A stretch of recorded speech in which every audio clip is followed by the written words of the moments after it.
बच्चों, आज मुख्यमंत्री अभ्युदय योजना के अंतर्गत हम लोग इंग्लिश में जो टॉपिक पढ़ेंगे वो है कंजंक्शन।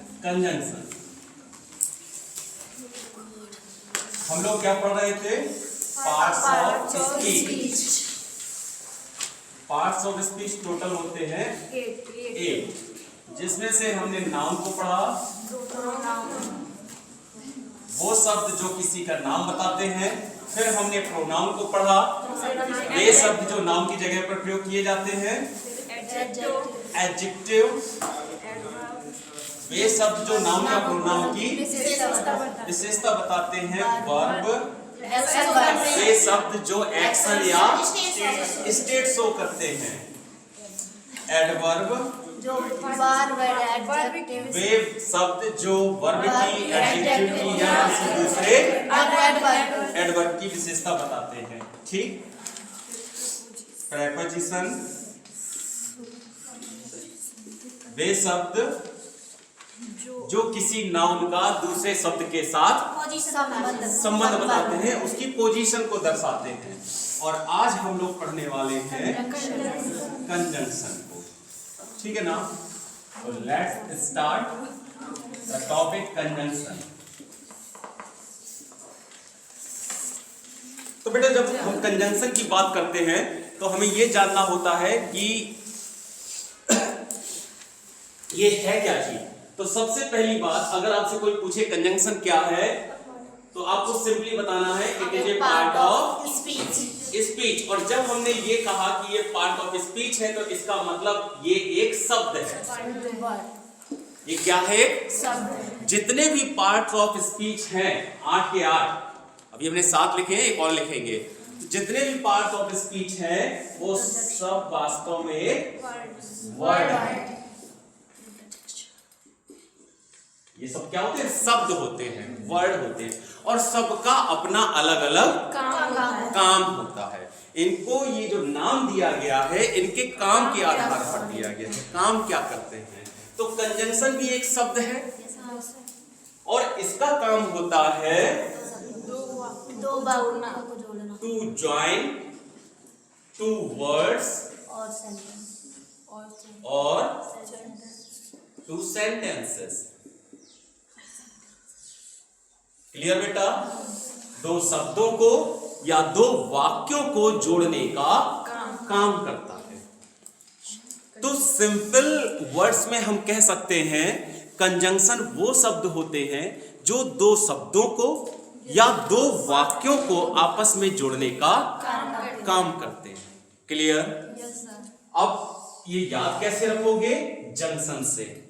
जंक्शन का काम ही होता है जोड़ना, है ना? कन माने साथ में, जंक्शन माने जोड़ना। जो साथ में जोड़ दे उसे हम क्या बोलेंगे? कंजंक्शन, है ना? बोलोगे इस चीज को? Okay.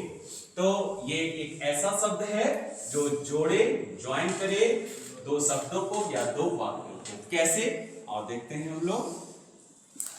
Ram and Mohan are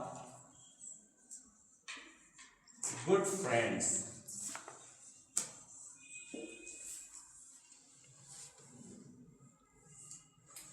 Ram and Mohan are good friends.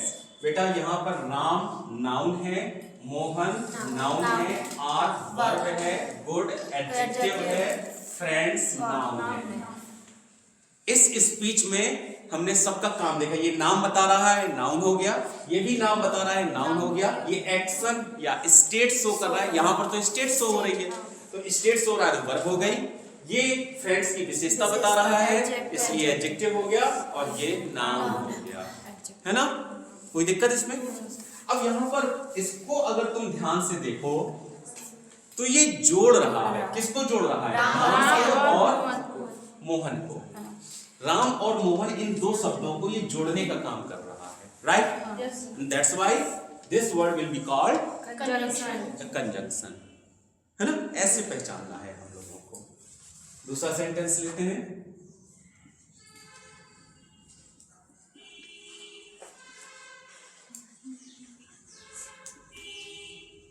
he cannot come to the party because he is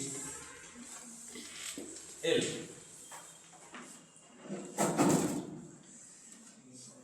He cannot come to the party because he is ill. देखो यहां पर बेटा he प्रोनाउन है ना, कैन नॉट कम वर्ब है। तुम लोगों को हमने SVO सिखाया था। वी में कितने पार्ट होते हैं? 2। पहला ऑक्सिलरी वर्ब, दूसरा मेन वर्ब।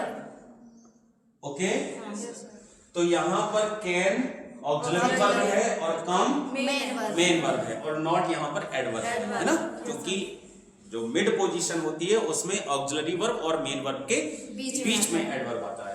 तो ये हो गई तुम्हारा, तीनों मिलकर बना लिए तुम्हारे वर्ब।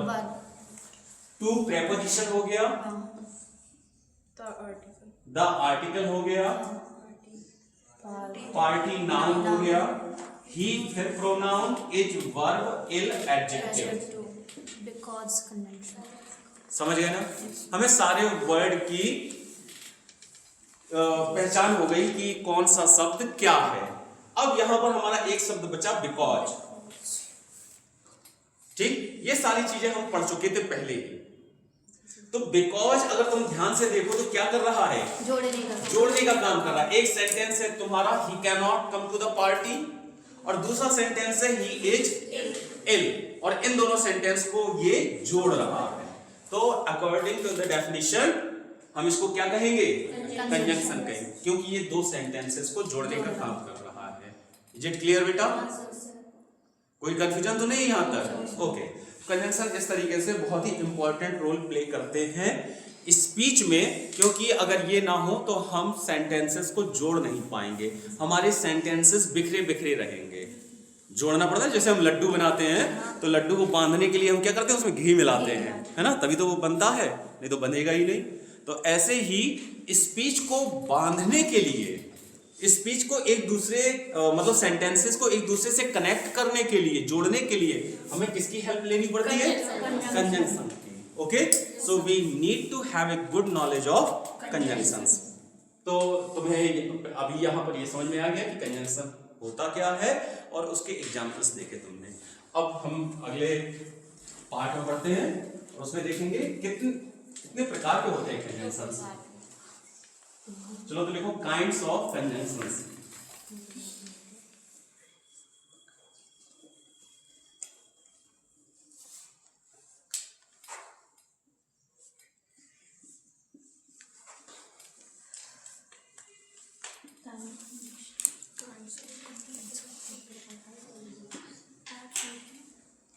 Kinds of conjunctions. तो ये बेटा जो जोड़ने वाले शब्द हैं इनको हम 2 भागों में बांटते हैं। ठीक है, एक तो हो जाते हैं हमारे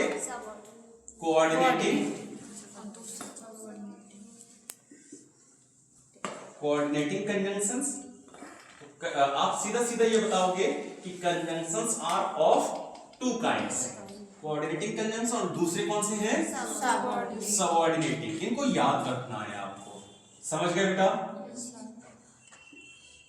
थोड़ा सा मेहनत लगेगी आपको इन्हें याद करने में, लेकिन एक बार याद कर लिए तो आपकी इंग्लिश को समझने में, इंग्लिश को इंप्रूव करने में बहुत हेल्प करेंगे।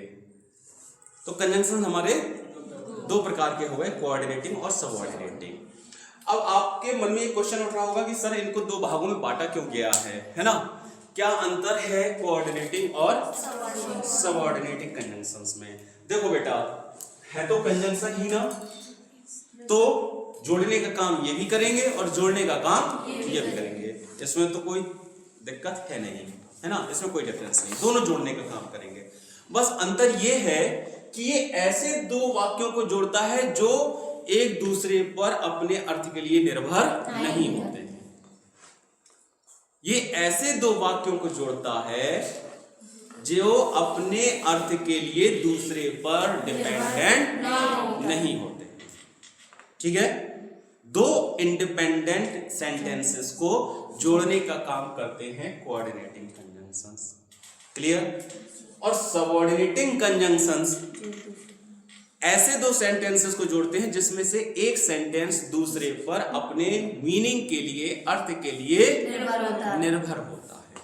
बस इतना अंतर है। जोड़ेंगे तो दोनों, लेकिन कोऑर्डिनेटिंग निर्भर नहीं करते एक दूसरे पर। दो बराबर के सेंटेंसेस को जोड़ेगा, ना ये इस पे निर्भर है ना ये इस पे निर्भर है। अपने अर्थ के लिए कोई किसी पर निर्भर नहीं है, ठीक। लेकिन सबऑर्डिनेटिंग कंजंक्शंस ऐसे दो वाक्यों को जोड़ेगा जिसमें से एक सेंटेंस दूसरे पर डिपेंडेंट होगा, एक मतलब उसके नीचे होगा। समझ में आ गई बात? याद कैसे रखोगे? सब इंस्पेक्टर से। एक सेंटेंस इंस्पेक्टर होगा और दूसरा उसके अंडर में होगा, डिपेंडेंट होगा। समझ में आ गई बात ना? सबऑर्डिनेटिंग में मतलब एक सेंटेंस, दो सेंटेंसेस हो गए तभी तो जुड़ेंगे। जब तक दो चीजें नहीं होंगी तो जुड़ेंगी कैसे? तो दो सेंटेंस होंगे जिसमें से एक होगा हमारा मेन सेंटेंस और दूसरा उसके नीचे डिपेंडेंट होगा, उसके अंडर में होगा। क्लियर? ओके बेटा, तो पहले हम समझते हैं कोऑर्डिनेटिंग कंजंक्शंस को। ये दोनों साथ में लिख लिए तुमने? अब फिर से हेडिंग डालो, कोऑर्डिनेटिंग कंजंक्शंस।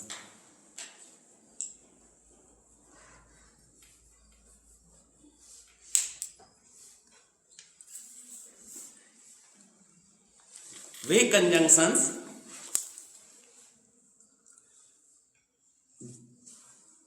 जो ऐसे दो वाक्यों को जोड़ते हैं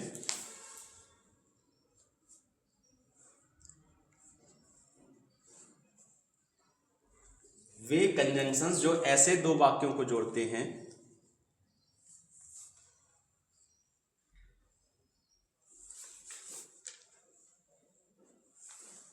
जो अपने अर्थ के लिए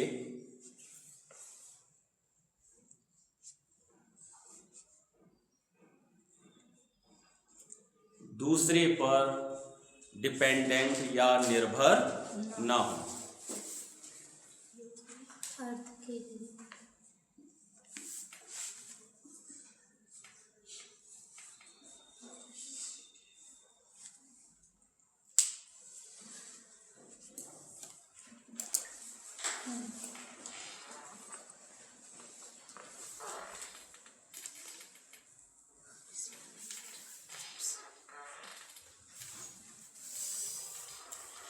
समझ लिया बेटा इतना?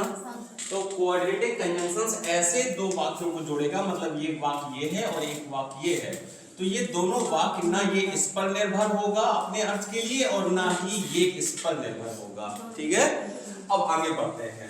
तो ये चार प्रकार के पाए गए बेटा। कोऑर्डिनेटिंग कंजंक्शंस कितने प्रकार के हैं? चार प्रकार के। सबसे पहला है क्यूमुलेटिव कंजंक्शन, जोड़ने वाले। क्यूमुलेटिव कोऑर्डिनेटिंग कंजंक्शन पूरा ना लिखो, केवल लिख लो क्यूमुलेटिव कंजंक्शंस।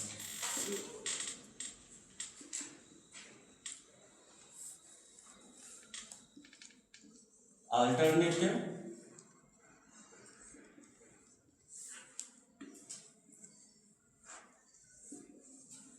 एडवर्सेटिव और इलेटिव।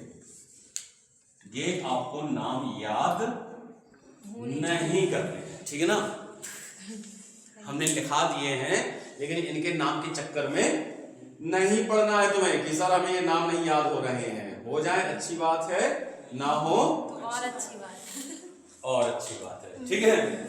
तो कोऑर्डिनेटिंग कंजंक्शंस तुम्हें याद रखना है, चार प्रकार के होते हैं। पहले क्यूमुलेटिव, जिसको हिंदी में लिख लो जोड़ने वाले, बस ये याद रखना था। जोड़ने वाले। क्यूमुलेटिव कंजंक्शंस क्या होते हैं? जोड़ने वाले होते हैं, ये आपस में जोड़ते हैं। दूसरे हैं अल्टरनेटिव, विकल्प बताने वाले। विकल्प बताने वाले। एडवर्सेटिव, विरोध दर्शाने वाले। और लास्ट में है तुम्हारा इलेटिव, जिसको हम कहते हैं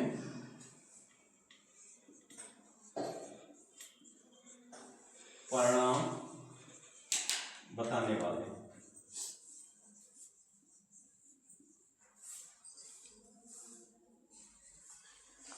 ठीक है।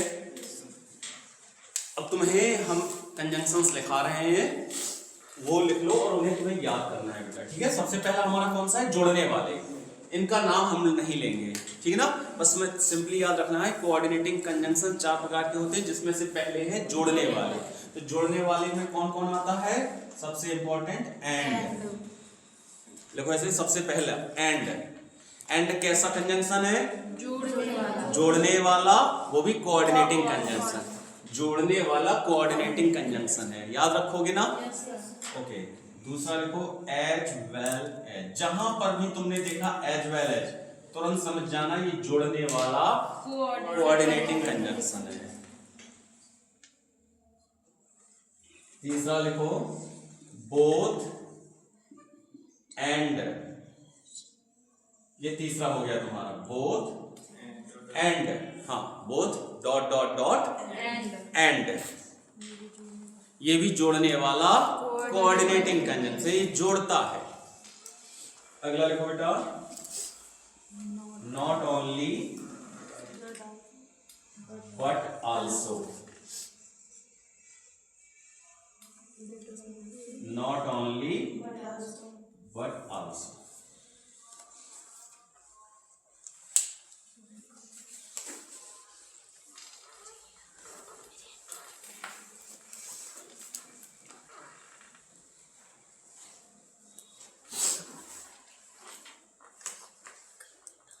एग्जाम्पल्स लिखो,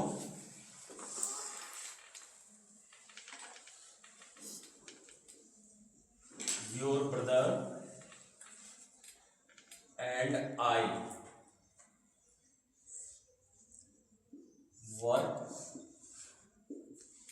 इन दिस फैक्ट्री।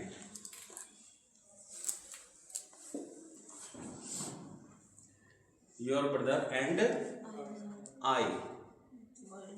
अब यहां पर देखो बेटा, जोड़ने वाला कोऑर्डिनेटिंग कंजंक्शन कहां यूज किया गया है, एंड। ये दो शब्दों को जोड़ रहा है, योर ब्रदर और आई को, है ना। तो और ये दोनों 1 + 1 मिलकर कितने हो गए, 2, प्लूरल हो गया। इसीलिए यहां पर हमने वर्क का प्रयोग किया है, वर्क्स नहीं लिखा है ना। ये कैसी वर्ब है, प्लूरल वर्ब है। यदि वर्ब में एस या एस लगा हो तो वो सिंगुलर होती है, अगर एस या एस ना लगा हो तो वो प्लूरल होती है। तो हमने प्लूरल वर्ब का यूज किया क्योंकि ये दोनों जुड़ गए हैं एंड से। तो your brother and I plural हो गया ना, एक एक 2 हो गए, तो work in this factory. Clear. दूसरा सेंटेंस देखो, he as well as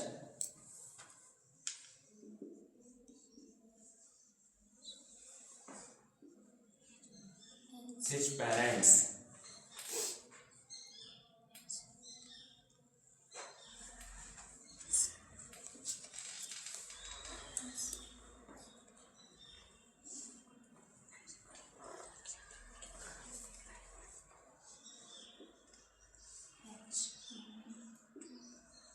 has gone to Agra।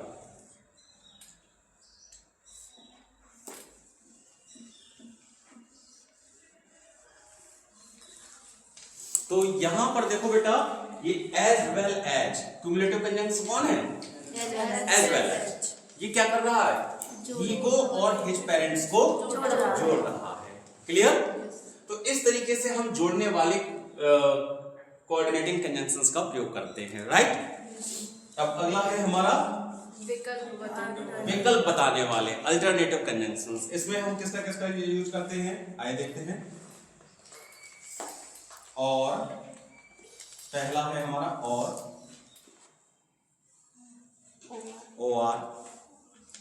दूसरा है अदरवाइज,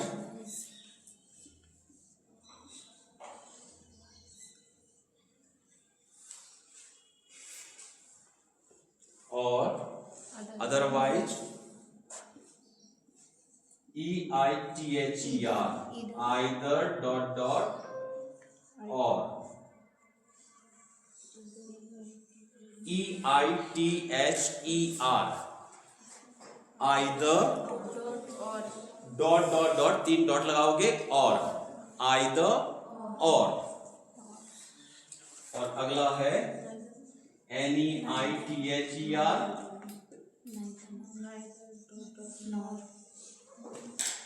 नॉट, नाइदर नॉट। ठीक है बेटा,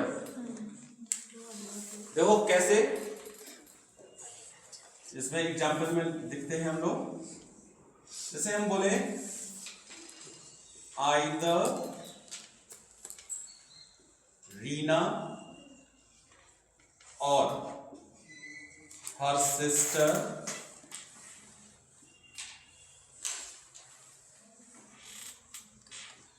has stolen my pen।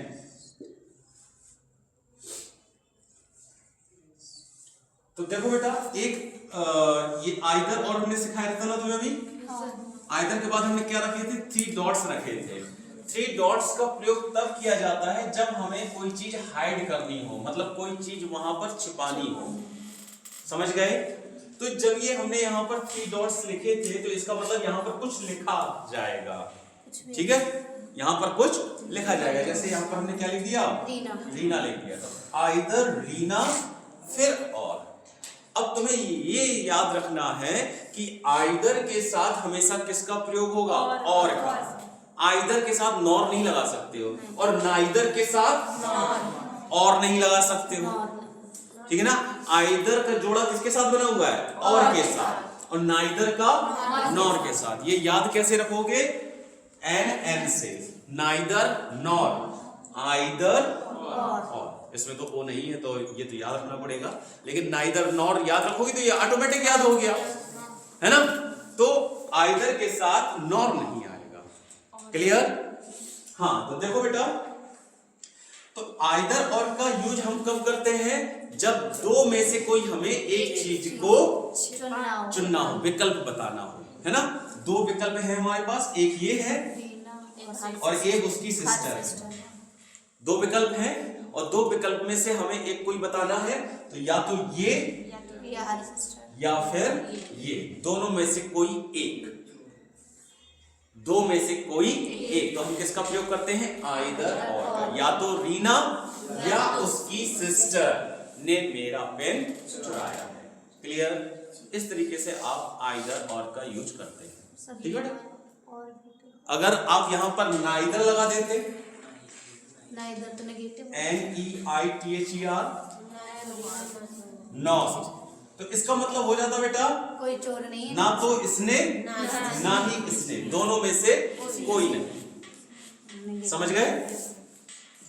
तो ना तो रीना ने ना ही उसकी बहन ने मेरा पेन चुराया है। आप मान लीजिए जैसे ये कहना चाह रहे हैं कि ना तो मेरा भाई ना ही मेरी बहन मेरे बर्थडे पार्टी में आए, 2 हैं और दोनों में से कोई नहीं आया, तो आप किसका यूज करेंगे? किस कंजंक्शन का यूज करेंगे? नाइदर नॉर का। ठीक है ना? Neither my brother nor my sister came to my birthday party. Clear बेटा? ओके, अब अगला है हमारा एडवर्सेटिव, विरोध दर्शाने वाले। तो विरोध किसकी हेल्प से हम दर्शाते हैं? किस कंजंक्शन की हेल्प से? उसमें सबसे पहला है हमारा बट।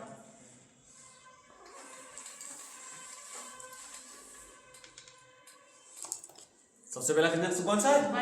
बट। यट,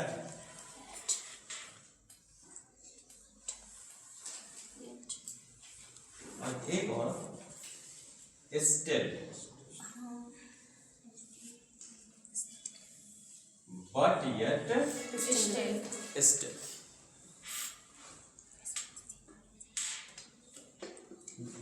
इनका यूज कैसे करते हैं? देखो,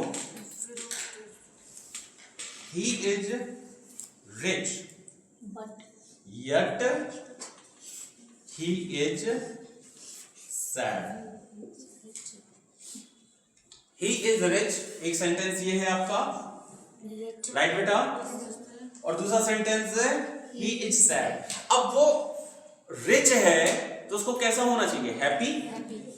मतलब जब हमने किसी को ना वो अमीर है तो अमीर है तो हम तुरंत क्या सोचते हैं, यार बड़ा खुश होगा, है ना, पैसा ही पैसा है उसके पास तो बड़ा खुश होगा।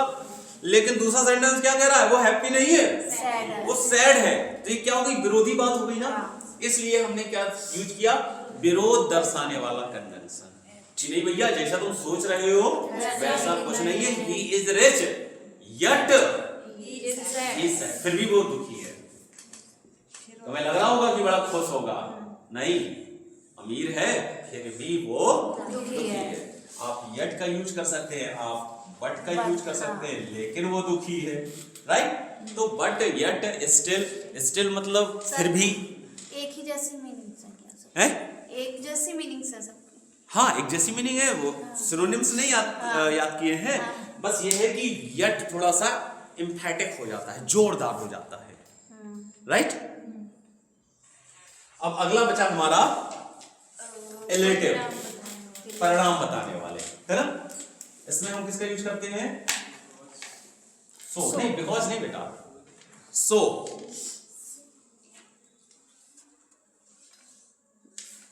Therefore,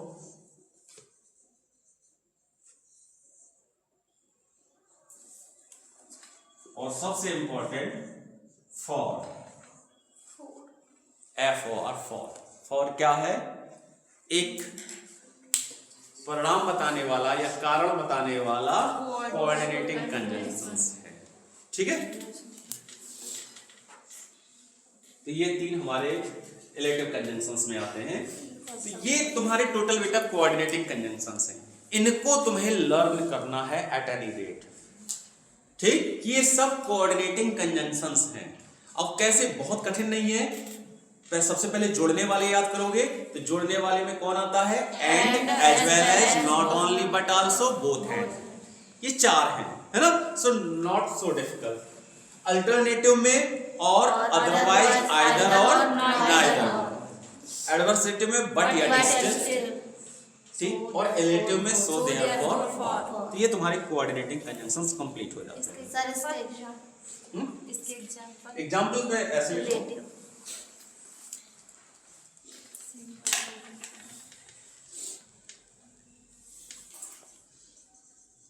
I cannot come to college for I am ill.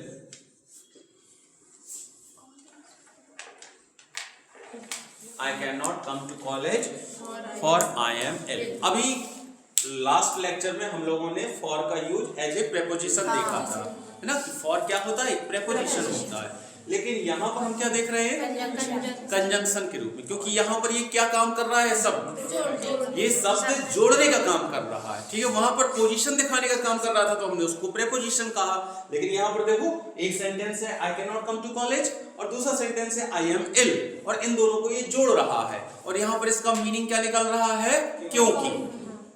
Meaning क्या निकल रहा है, क्योंकि। यही मीनिंग निकलता है बिकॉज का भी, लेकिन दोनों में डिफरेंस क्या है, बिकॉज एक सबऑर्डिनेटिंग कंजंक्शन है और फॉर कोऑर्डिनेटिंग कंजंक्शन है। समझ में आ गई बात, इतना अंतर है, मीनिंग दोनों का सेम है, ओके। चलो अब हम लोग देखते हैं सबऑर्डिनेटिंग कंजंक्शन को।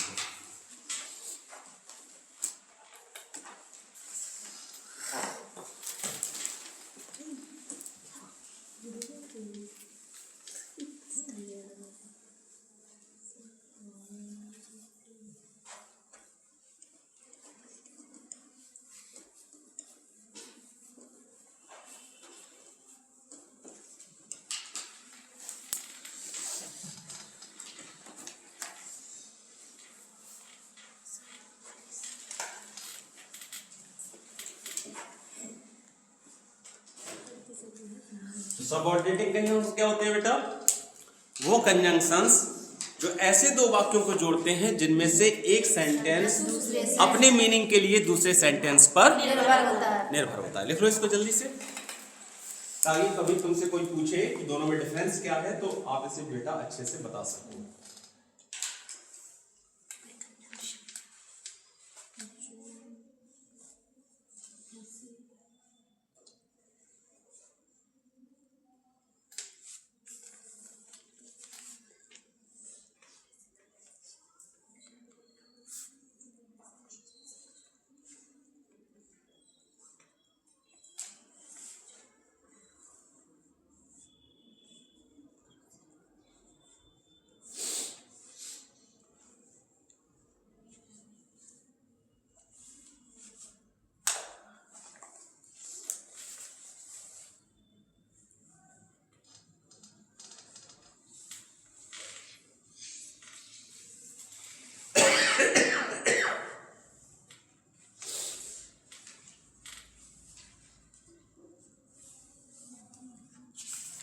देख लिया? हाँ सर।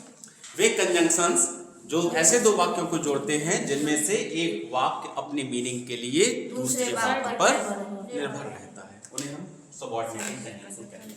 अब बेटा ये जो सबऑर्डिनेटिंग कंजंक्शंस है, इनको उनके मीनिंग के आधार पर, वो मीनिंग क्या दे रहे हैं उसके आधार पर अलग अलग क्लास में बांटा गया है। कोऑर्डिनेटिंग कंजंक्शंस कितने पार्ट में बांटे गए? चार में बांटे गए, याद है ना? इसको भूलना मत। कोऑर्डिनेटिंग कंजंक्शंस 4 पार्ट में बांटे गए, लेकिन सबऑर्डिनेटिंग कंजंक्शंस बहुत सारे थे और फिर ये देखा गया कि वो काम क्या कर रहे हैं। अगर वो टाइम शो कर रहे हैं तो उनको हमने टाइम की कैटेगरी में रख दिया, मतलब इनको कोई नाम नहीं दिया हमने ये कह दिया ये टाइम शो करने वाले सबऑर्डिनेटिंग कंजंक्शंस हैं, ठीक है? अगर वो प्लेस शो कर रहे थे तो प्लेस शो करने वाले, अगर वो कारण शो कर रहे थे तो कॉज, ठीक है?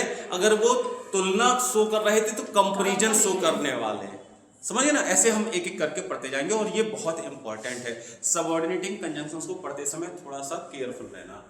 तो टाइम शो करने वाले, राइट बेटा? इसमें सबसे पहले लिखे वो हम यूज करते हैं व्हेन का, व्हेन। अगला है whenever,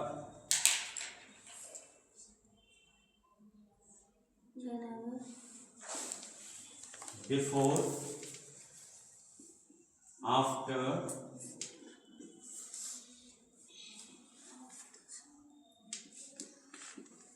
till, until, as soon as, वहां पर क्या था? as well as, ये क्या है? as soon as।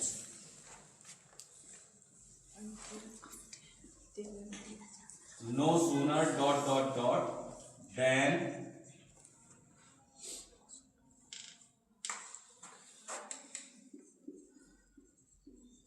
since,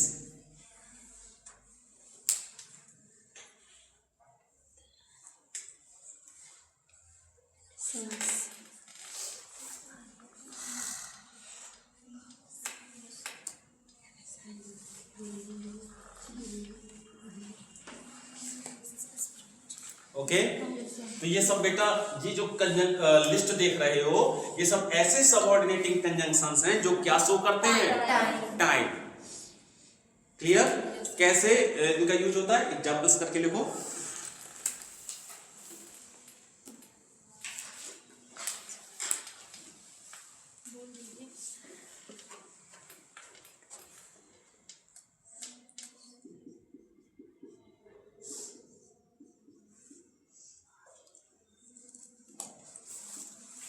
I shall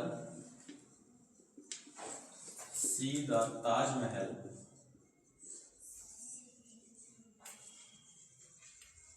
when I go to Agra.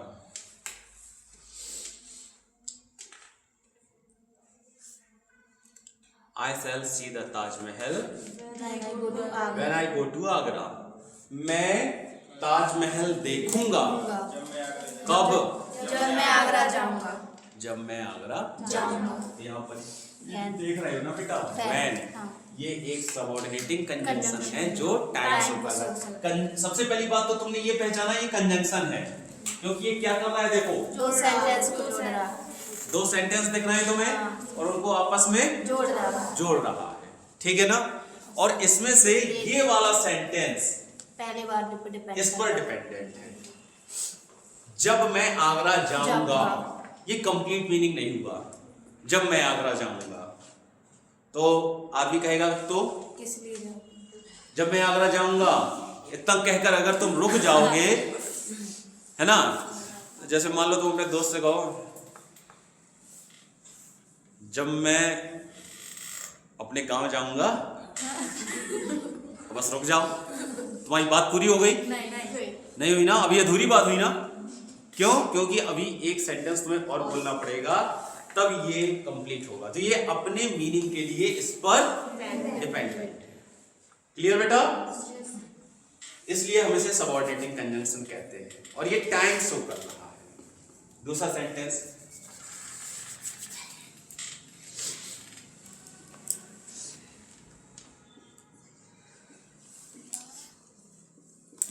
Patient had died before the doctor।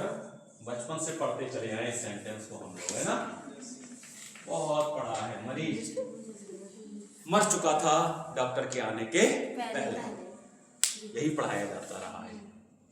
The patient had died before the doctor came।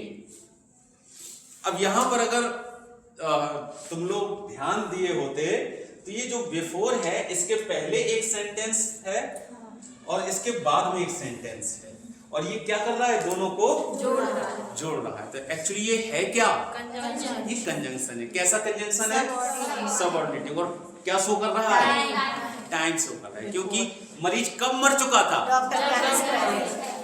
कब का answer दे रहा है ना, किसका आंसर दे रहा है ये, व्हेन का, कब मर चुका था। ठीक है, एक और एग्जांपल लिख लो।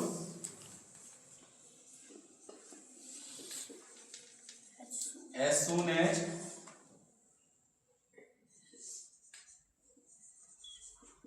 the child saw its mother,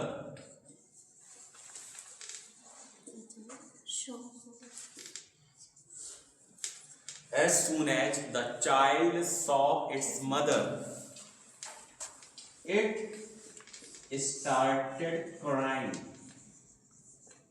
it किसके लिए आया है, बच्चे के लिए, बच्चे के लिए, क्योंकि उसका जेंडर क्लियर नहीं है, इसलिए हम इट का प्रयोग करेंगे। नहीं दिख रहा बेटा, इट स्टार्टेड क्राइंग। अब देखो यहां पर एक सेंटेंस तुम्हारा है इट स्टार्टेड क्राइंग, और एक सेंटेंस है the child saw it's mother, और इन दोनों को कौन जोड़ रहा है, एज सून एज जोड़ रहा है। ठीक है ना, मतलब सबऑर्डिनेटिंग कंजंक्शंस को हम जरूरी नहीं कि बीच में ही लिखें, उसको बिगिनिंग में भी लिखा जा सकता है, शुरुआत में लिखा जा सकता है। तो उसने कब रोना शुरू कर दिया, जब उसने अपनी माँ को देखा।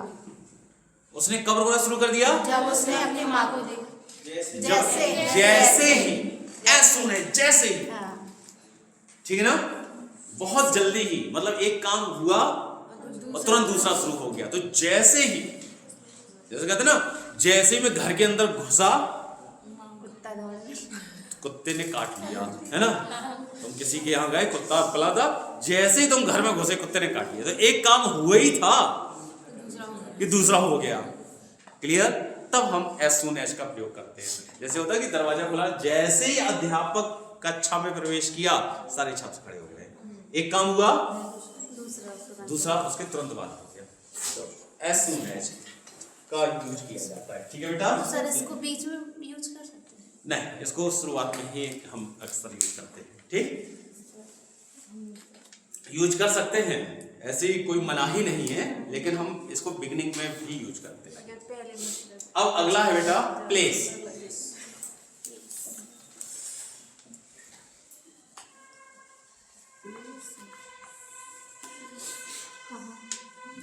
ऐसा कोई रूल नहीं है कि इसको आप बीच में यूज नहीं कर सकते हो।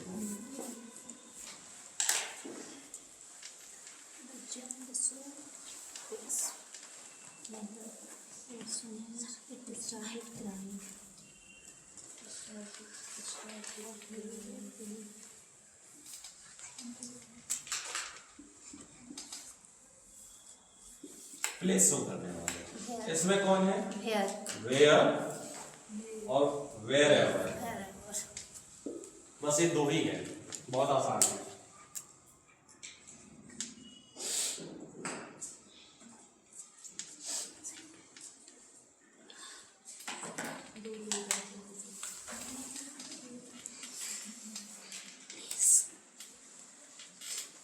ठीक, अब इसमें एग्जाम्पल लिखो बेटा।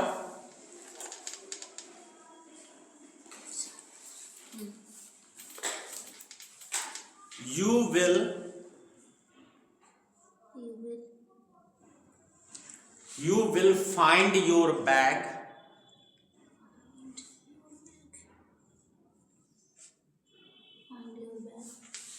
you will find your bag where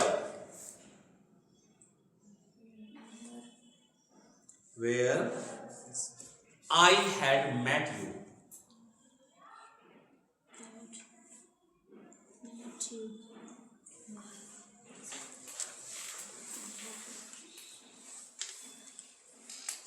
You will find your bag. तुम अपना बैग पाओगे where जहां I had met you.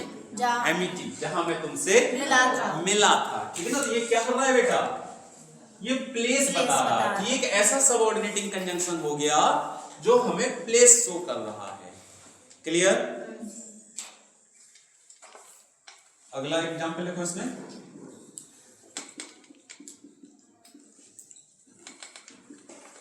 This is the place where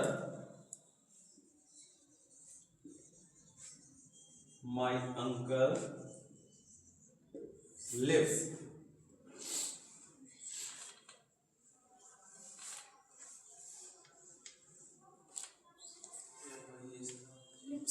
ये क्या कर रहा है, कौन सा जगह है, जहां मेरे अंकल रहते हैं। तो ये एक स्थान बताने वाला सबऑर्डिनेटिंग कंजंक्शन हो गया। ठीक है बेटा। अगला कॉज।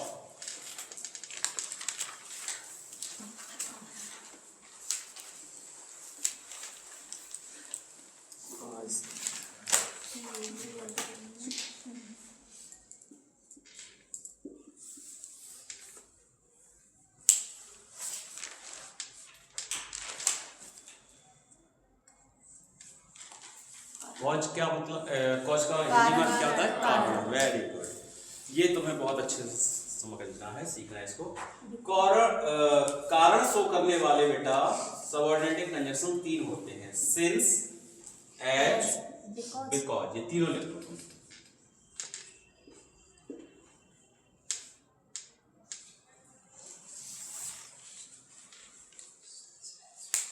Since, as, because. और ये तीनों के तीनों क्या शो करते हैं, कारण। कॉज शो करते हैं, कारण शो करते हैं। बस तीनों में थोड़ा थोड़ा अंतर है। सिंस का प्रयोग वाक्य की बिगिनिंग में होता है। एज का प्रयोग मतलब इसका बीच में नहीं प्रयोग, मिडिल में प्रयोग नहीं हो सकता, है ना। स्टार्टिंग में नहीं हो सकता। ऐसे देखो, बिगिनिंग और मिडिल। तो सिंस का प्रयोग बिगिनिंग में होता है, मिडिल में नहीं। एज का प्रयोग बिगिनिंग में भी हो जाता है और मिडिल में भी हो जाता है, समझ रहे हैं। और बिकॉज का प्रयोग बिगिनिंग में नहीं होता, मिडिल में होता है। ये तीनों में अंतर है। तीनों कॉज शो करते हैं। सिंस हम सबसे पहले प्रयोग करेंगे। ठीक। ऐसे में तो अपनी याददाश्त के लिए तुम ऐसा बना सकते हो कि ये तीनों में डिफरेंस है। शुरुआत में हम सिंस का प्रयोग करते हैं, इसका बीच में प्रयोग नहीं करते। इसका कहीं भी कर सकते हो, शुरुआत में भी कर सकते हो और बीच में भी कर सकते हो।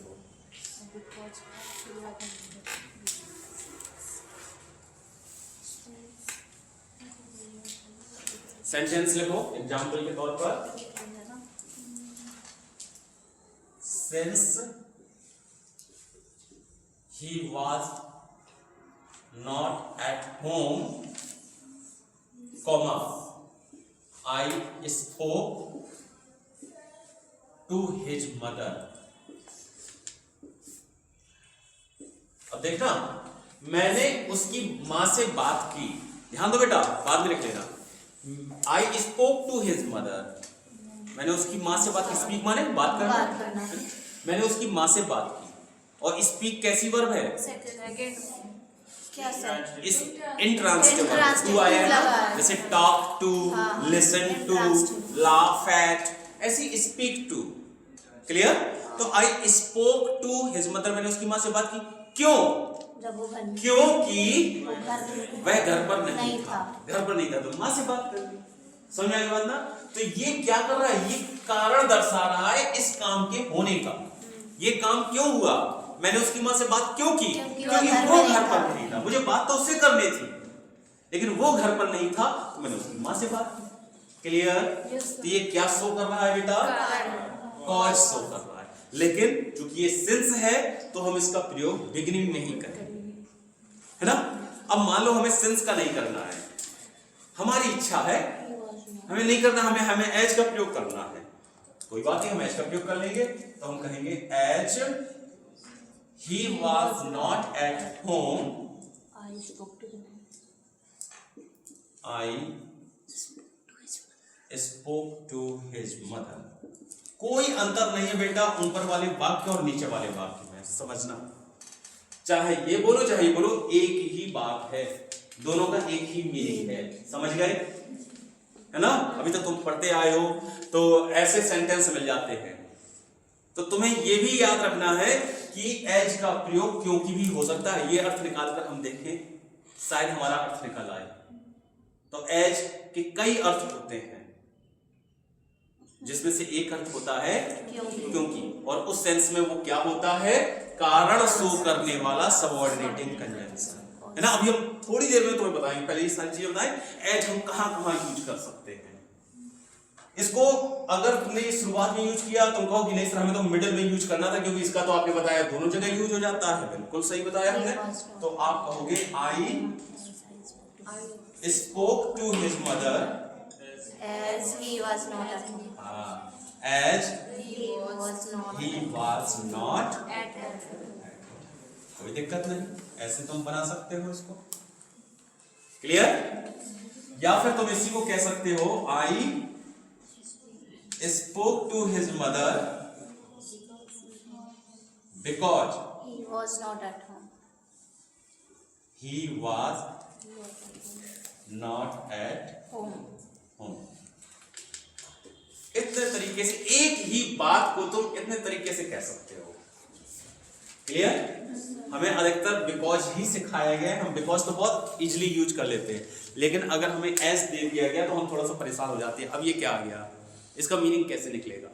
कुछ नहीं करना है, तुम एज को बिकॉज की नजरों से देखना और मीनिंग निकाल लेना, क्लियर।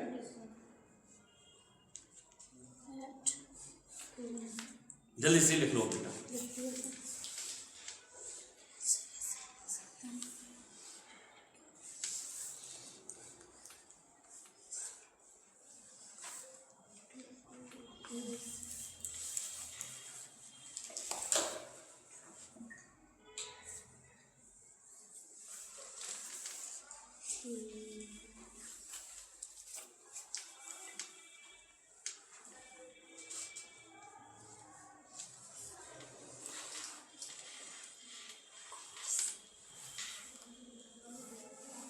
गया आगे बढ़े, चलो अगला हो गया तुम्हारा कंडीशन शो करने वाले। तो ये तीनों कौन से कंजंक्शन में रखोगे तुम, सबऑर्डिनेटिंग कंजंक्शन। और शो क्या करते हैं, Cause. कॉज, ये कॉज लगा है ना, हाँ तो बिकॉज का बी हटा दोगे तो कॉज आ जाएगा। तो since as because, Since preposition. हाँ सिंस प्रेपोजिशन भी होता है और कंजंक्शन भी होता है। और मजे की बात तो ये देखो, ये टाइम भी शो करता है और कॉज भी शो करता है। टाइम भी तो शो कर रहा था, वहां पर हमने टाइम वाले में एक छोड़ दिया था, वो और बढ़ा लो। टाइम वाले में बेटा एज बढ़ा लो और व्हाइल बढ़ा लो, ये दो कंजंक्शन और बढ़ा लो। टाइम शो करने वाले कंजंक्शन लिखाए थे, उसमें एज और व्हाइल को बढ़ा लो।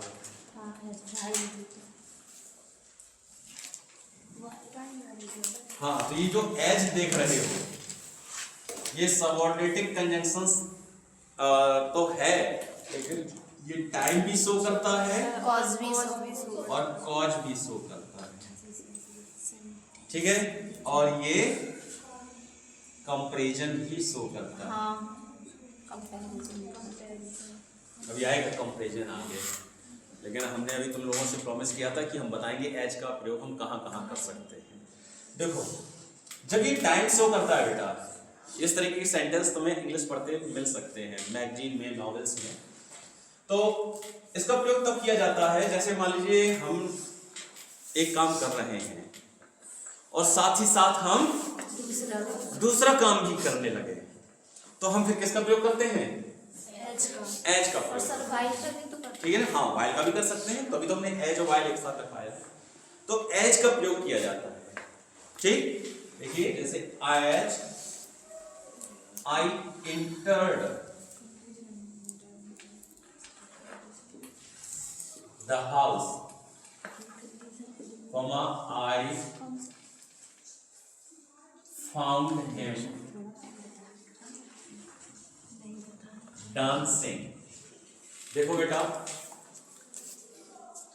एज आई एंटर दो काम किए हमने। डांसिंग हाँ as I entered the house, जैसे ही मैं घर में घुसा या जब मैं घर में घुसा, प्रवेश किया, मैंने उसको पाया डांस करते हुए। क्लियर? तो यहाँ पर ये डांसिंग क्या कर रहा है, हिम की विशेषता बता रहा है। ठीक, मैंने उसे डांस करते हुए पाया। तो मैंने उसे डांस करते हुए कब पाया? जब मैं घर में प्रवेश किया। ठीक, जब मैंने ये काम किया तो यहां पर ये टाइम शो कर रहा है। ओके, और जब हमने कहा था as he was not at home I spoke to his mother, तो वो कॉज शो कर रहा था। क्लियर?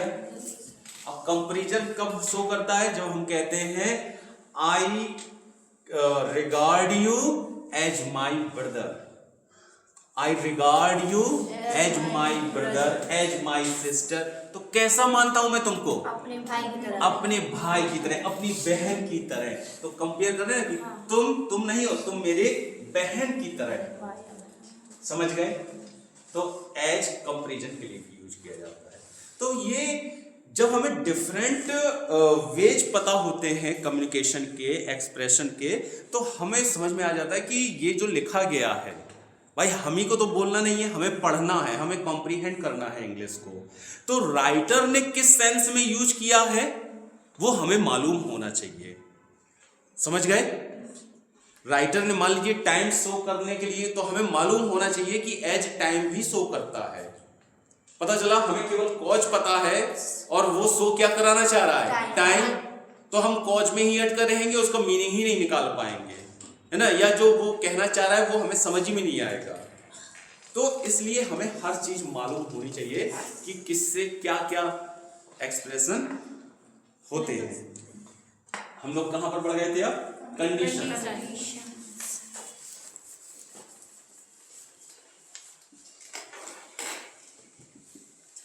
कंडीशन में लिख लो बेटा, इफ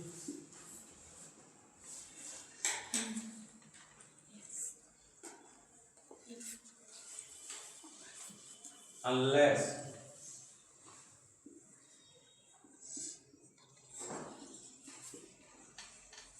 provided that, इन सब का प्रयोग हम कंडीशन शो करने के लिए करते हैं। ये सारे वो सबऑर्डिनेटिंग कंजंक्शंस हैं जिनका प्रयोग कंडीशन शो करने के लिए किया जाता है। ठीक है बेटा? जैसे मान लीजिए आपने कहा इफ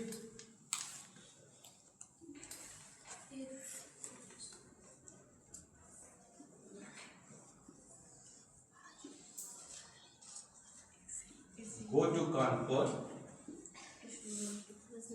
you will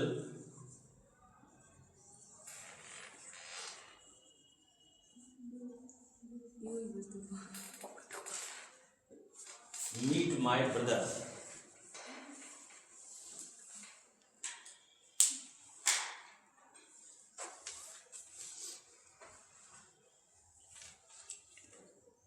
तुम मेरे भाई से मिलोगे। ठीक है, you will meet my brother. लेकिन कब मिलोगे? जब तुम कानपुर जाओगे। कंडीशन क्या है उसकी, मेरे भाई से मिलने की? कानपुर जाना। यदि तुम कानपुर जाओगे, जैसे मैं कहूं you will get A job, you will get A job, तुम्हें नौकरी मिलेगी। लेकिन कंडीशन ये है इफ यू वर्क हार्ड। तो हमें क्या लगाना पड़ा? इफ। तो इफ एक कंडीशन शो करने वाला सबऑर्डिनेटिंग कंजंक्शन है। कंडीशन शो करने के लिए आपको इफ का यूज करना ही पड़ेगा। समझ में आ गई बात? If you work hard, if you ओबे your parents, if you read well, okay, if you help others, तो ये होगा if conditions होगा। क्लियर? दूसरा सेंटेंस है हमारे पास unless कंजंक्शन है unless। इसका देखते हैं। I will not forgive him unless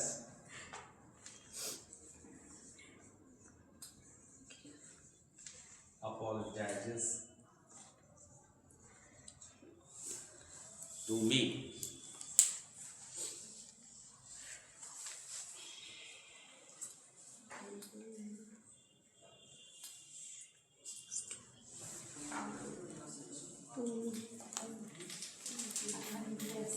देखो बेटा, इसको तुम्हें ध्यान से समझना है।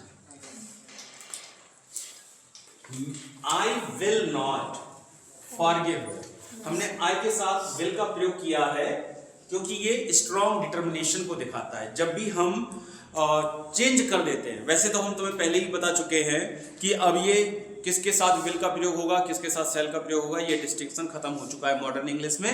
सभी के साथ हम विल का ही यूज करते हैं।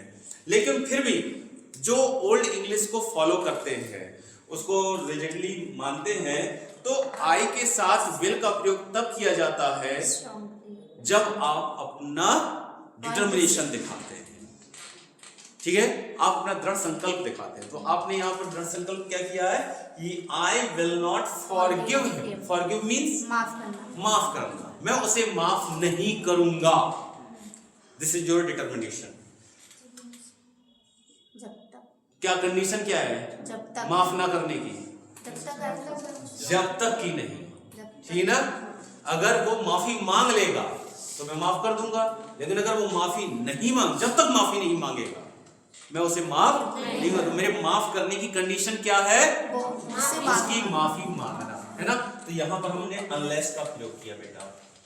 अब अनलेस के बाद तुम्हें देखना है, अनलेस के बाद हमने सब्जेक्ट लगाया, फिर आई है हमारे अपोलोजाइजेस, प्रेजेंट इंडेफिनिट टेंस, ई के साथ ऐसे ही लगाया हमने।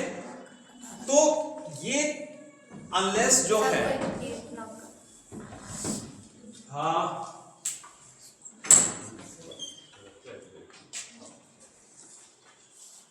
कोई भी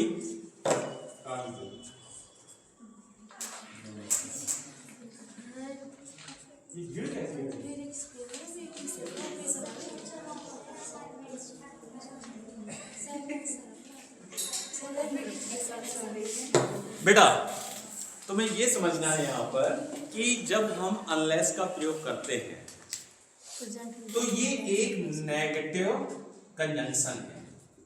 कैसा कंजंक्शन है? नेगेटिव कंजंक्शन का मतलब ये हुआ कि इसके अंदर नॉट छिपा हुआ है। क्लियर? अनलेस का मतलब होता है जब तक कि नहीं, जब तक कि, देखो इफ माने क्या होता है? केवल यदि, है ना। और इसका मतलब होता है यदि नहीं, यदि नहीं, और ये केवल यदि है। तो ये है तुम्हारा पॉजिटिव कंजंक्शन और ये है नेगेटिव कंजंक्शन, क्योंकि इसमें नॉट है ना। अब तुमसे जब एग्जाम्स में पूछा जाएगा तो वो सेंटेंस कैसा देगा? Unless he does not, unless he does not, क्योंकि नॉट तो था ऑलरेडी से, इसमें नॉट है, दोबारा नॉट क्यों लगाना? गलत हो जाएगा सर। समझ गए ना? जब ऑलरेडी नॉट है तो नॉट दोबारा नहीं लगाया जाएगा। इसे कहते हैं डबल नेगेटिव का फॉल्ट। इंग्लिश में दो नेगेटिव एक साथ नहीं आते। किसी भी सेंटेंस में आप दो नेगेटिव एक साथ यूज नहीं कर सकते। एक नेगेटिव आ चुका है तो अब दूसरा नेगेटिव नहीं आएगा। हाँ, ये भी तो नेगेटिव है ना, आई विल नॉट। वो तो अलग चीज हो गई ना। हम इसकी बात कर रहे हैं सबऑर्डिनेटिंग कंजंक्शन की। तो सबऑर्डिनेटिंग कंजंक्शन कौन है हमारा? अनलेस। ना, इसके बाद की बात करनी है हमें, उसके पहले की नहीं। तो अनलेस के बाद जो भी सेंटेंस आएगा नॉट नहीं है, वो हमेशा अफर्मेटिव में आएगा। क्लियर? किस में आएगा बेटा? अफर्मेटिव में आएगा। और किस टेंस में आएगा? प्रेजेंट इंडेफिनिट टेंस में आएगा। समझ गए? तो इसीलिए हमने यहाँ पर क्या लिखा? ही अपॉलोजाइज। इसको हम फ्यूचर टेंस में नहीं बना सकते। हिंदी में तुम बोलोगे मैं उसे माफ नहीं करूंगा जब तक कि वह मुझसे माफी नहीं मांगेगा। आपने यही कहा, मांगेगा गे, है ना? लेकिन आप बनाएंगे उसके प्रेजेंट इंडेफिनिट टेंस में। क्लियर बेटा? अगला लिखो।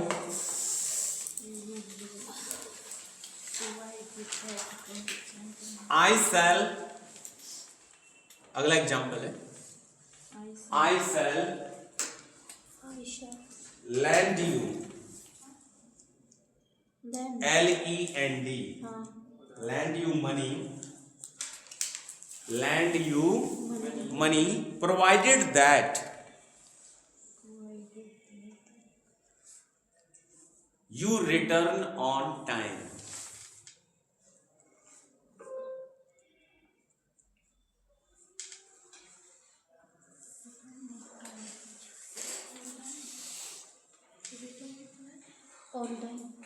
On time. तो यहां पर सबऑर्डिनेटिंग कंजंक्शन कौन है बेटा? Provided that. दोनों है ना? या तुम सीख के जा रहे हो, प्रोवाइडेड दैट दोनों मिलकर एक सबऑर्डिनेटिंग कंजंक्शन बनते हैं। तो मैं तुम्हें पैसे उधार दूंगा, लेकिन शर्त क्या है? बशर्ते। इसको हिंदी में हम क्या कहते हैं? बशर्ते, है ना? इस शर्त पर, बशर्ते या इस शर्त पर तुम समय पर लौटाओ, ये कंडीशन है। Provided that you return it on time. ठीक, अगला लिखो बेटा, पर्पज। बस ये लास्ट है, उसके बाद हमारा पार्ट्स ऑफ स्पीच टॉपिक खत्म होगा। अगली बार एडवांस इंग्लिश के यूसेजेस सिखाएंगे। चलो एक और तो बचा है, क्या? इंटरजेक्शन थोड़ी पाएगा। अच्छा, इंटरजेक्शन होते ही नहीं, बताएंगे होता उसको कैसे। पर्पस, पर्पस शो करने वाले सबऑर्डिनेटिंग कंजंक्शन इसमें आते हैं सो दैट,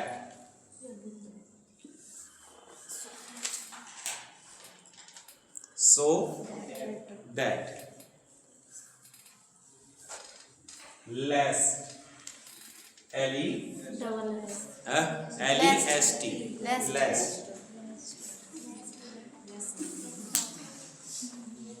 क्लियर बेटा?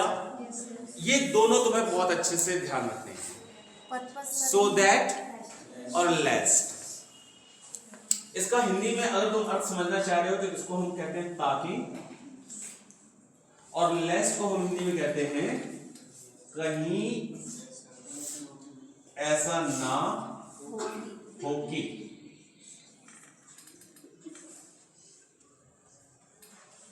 तो ये भी कैसा सबऑर्डिनेटिंग कंजंक्शन हो गया? कैसा हो गया ये? नेगेटिव। इसमें ना छिपा हुआ है, नॉट छिपा हुआ है, राइट? एग्जाम्पल में लिखो, ही वर्क्स हार्ड, वह कठिन मेहनत करता है। उसका पर्पस क्या है, उद्देश्य क्या है कठिन मेहनत करने का? So that he may get the job.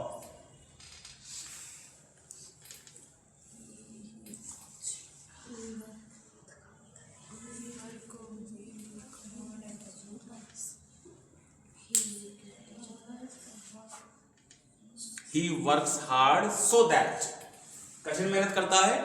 कठिन मेहनत करने का पर्पस क्या है? ताकि उसे जॉब मिल जाए। अब ध्यान ये रखना है बेटा तुम्हें, रूल ये है सो दैट के साथ कि इसके बाद हम किस मॉडल वर्ब का यूज करते हैं? मे का। क्लियर? इसके साथ मे का ही यूज किया जाता है। अगर यहां पर पास्ट टेंस होता तो हम माइट का यूज कर देते, क्योंकि शुरुआत में पास्ट है तो मे का माइट हो जाएगा, लेकिन रहेगा मे या माइट। यहाँ पर प्रेजेंट फ्यूचर टेंस है तो मे, अगर यहाँ पर पास्ट टेंस है तो माइट। क्लियर? ऐसा किसके साथ है? सो दैट के साथ। अगर लिखो walk carefully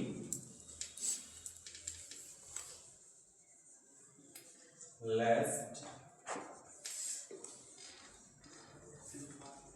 you should fall down.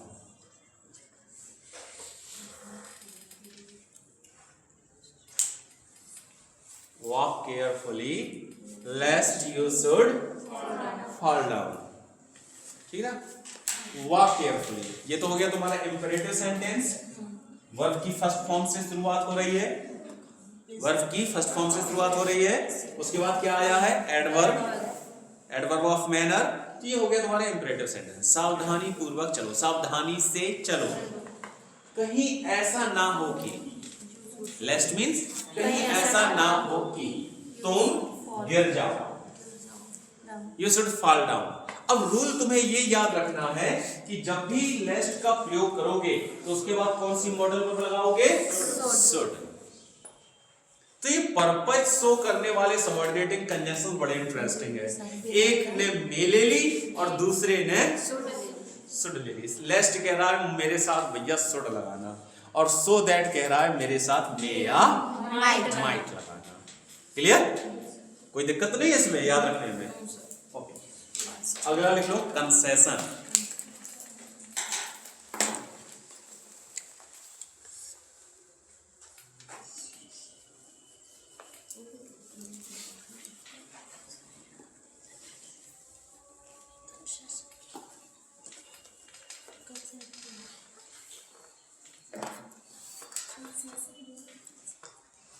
Concession, concession में आते हैं बेटा दो और ऑल दो।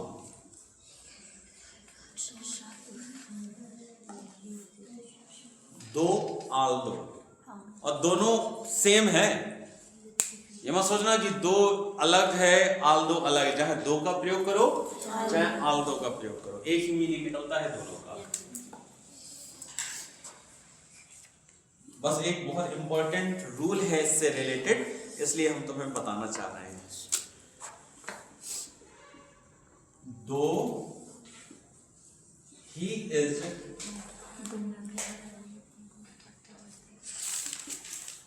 Rich, he is unhappy.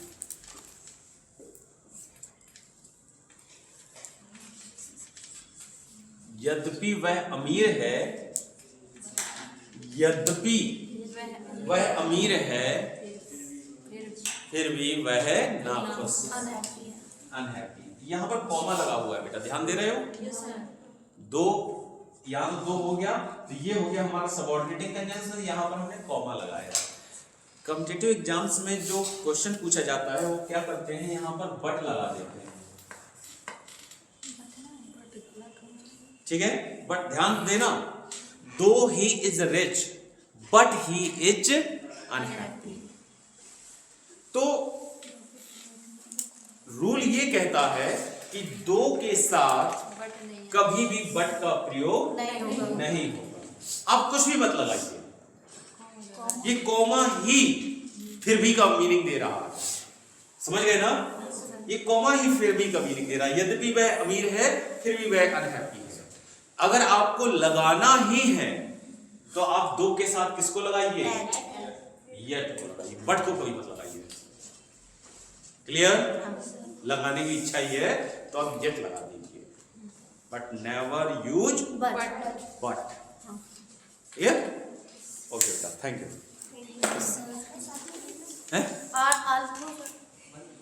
क्या हुआ? आल दो हमने कहा ना, दो यूज करो चाहे आल दो यूज करो। सर, आप